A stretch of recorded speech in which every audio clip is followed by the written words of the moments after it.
Não foi até cerca de 200 anos atrás, sendo bem sincero, em que tivemos uma divergência nos rumos da humanidade e as massas passaram a ser também aquinhoadas com bens e recursos que anteriormente só tinham acesso reis, imperadores, enfim, grandes proprietários de grandes parcelas de terra. E isso aconteceu somente a partir do início do século XVIII, final do século XVII, em boa parte pelo advento da Revolução Industrial, impulsionada pelo advento anterior do iluminismo liberal, que trouxe a ideia de que cada um de nós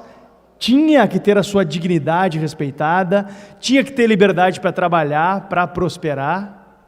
e com isso se construiu a ideia do livre mercado, que diferentemente de outras ideias e outras doutrinas e ideologias, não foi uma formulação teórica saída da cabeça de um intelectual mantido por um empresário, como foi o caso de Karl Marx e tantos outros ideólogos socialistas, mas sim foi fruto de um processo orgânico da sociedade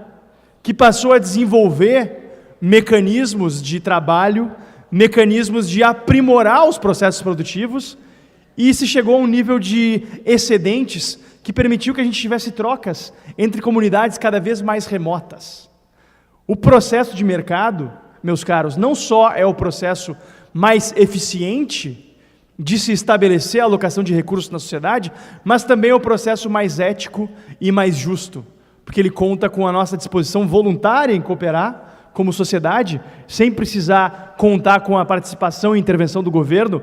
comandando e coordenando cada passo que se dá, como foi o caso nas experiências socialistas ao longo do século XX, 100% delas com resultados trágicos, e o processo de mercado ele merece ter uma devida apreciação, estudo e debate também nessa casa. E é por isso que estamos lançando a Frente Parlamentar em Defesa do Livre Mercado.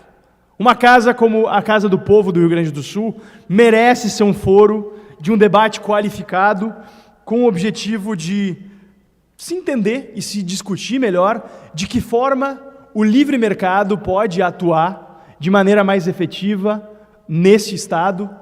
tão calejado e tão maltratado por políticas dirigistas, por políticas intervencionistas, muitas vezes motivadas por boas intenções, mas que na prática trouxeram resultados catastróficos para o nosso Estado. A gente precisa ter um debate amplo a respeito do potencial e também, claro, do limite da atuação do mercado. A partir de que passo, a partir de que linha precisamos da intervenção do governo. Mas esse debate precisa ser criterioso, esse debate não pode ser baseado no desespero, no calor da hora de que alguém que precisa fazer alguma coisa para resolver a crise no setor tal, o governo tem que meter a mão, porque a cada vez que o governo coloca a mão, essa mão e esse movimento do governo se dá às custas de toda a sociedade.